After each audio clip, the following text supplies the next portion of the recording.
Okay, last week I put out how Pinecone was made, but I didn't show how the petals were made. So today we're going to go through that here. Okay, so what we have is we've got our profile on the top left there. This is the path of the petals as they go around the stem of the pinecone. So now I'm going to show you what's coming off of that to form the petals. So we go to figure 2. We've got the single EM field, just so it's a little easier to look at. And the fractal actual means that's how thick the stem really is. I'm just exaggerating the EM field so you can see what's going on. But the inside stem of a pinecone is actually quite thin, so it actually looks like that.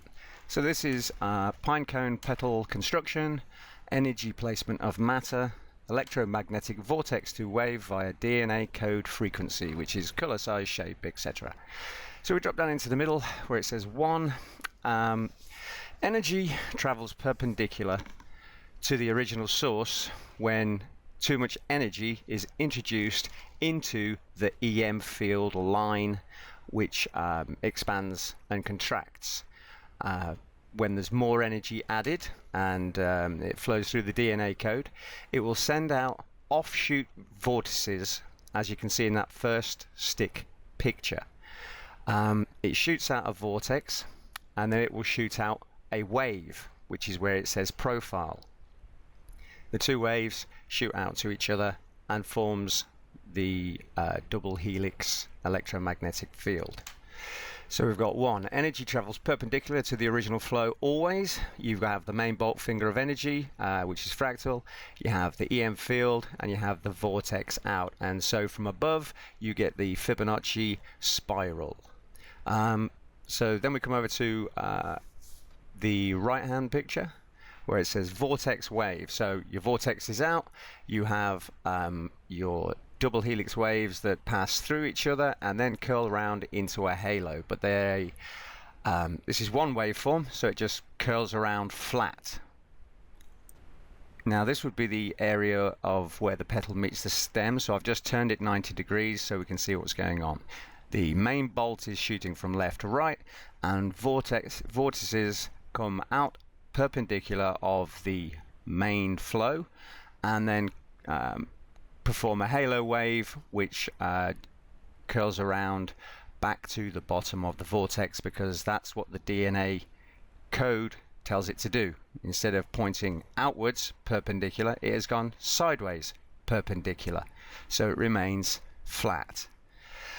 So once that's gone on, as you can see the second picture, you now get a vortice back to the original flow, so it travels in an M shape always. That's how the EM field is around the planet. It's built up of a vortex and a wave, and then another vortex back to the original wave as a supporting rung of energy so that it can hold out the matter. So you can see that I've got energy moving perpendicular with all those arrows. So 1 coming in, 2 more go left and right, so the intermeshes all matter. So for this theory to be correct, I would have to look at the petal. It should show me an M shape, and I'm going to show you a few of the things that I drew over a year ago that actually coincide with what is kind of happening.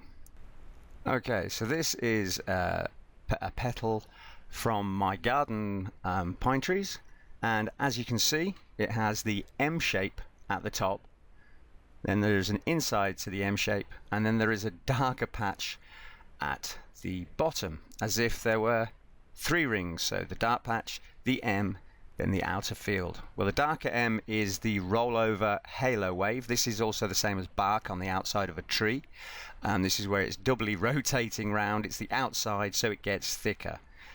You can see all the lines shooting downwards and into the middle, and from the bottom the darker ones are actually shooting outwards. But we have that thick crust, which is the waveform halo, coming back down to the original base.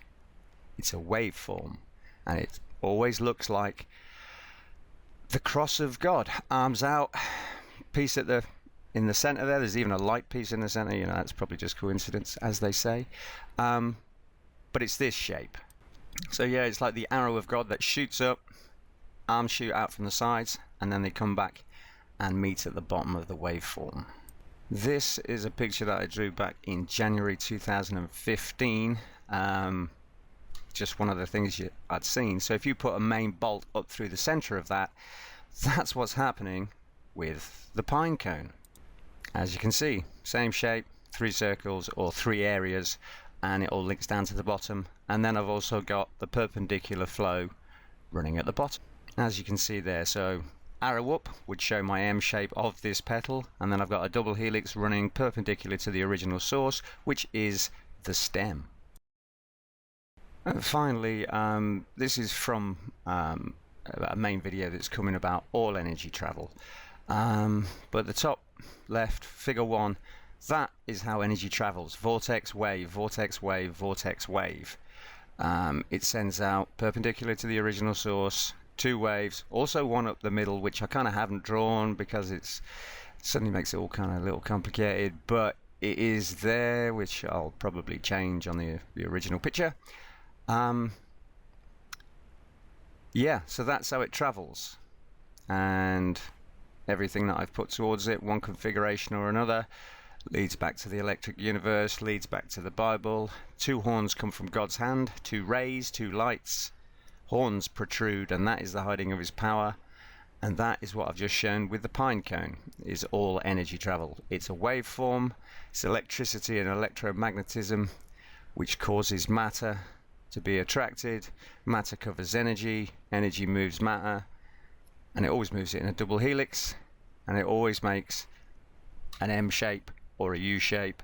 That figure 1, when viewed from below and from the end, is the tree of life, and it is also the Jewish religious candle holder, because it is energy flow.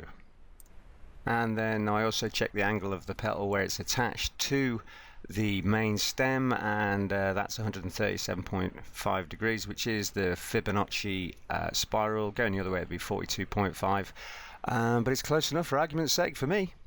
So yeah, there we go again, the Fibonacci sequence showing a 137.5 degrees swing perpendicular to the original source. Then the petal comes out perpendicular to the source it just came from, but it now is in parallel with the stem, and so can carry on the Fibonacci sequence as spiraled from above.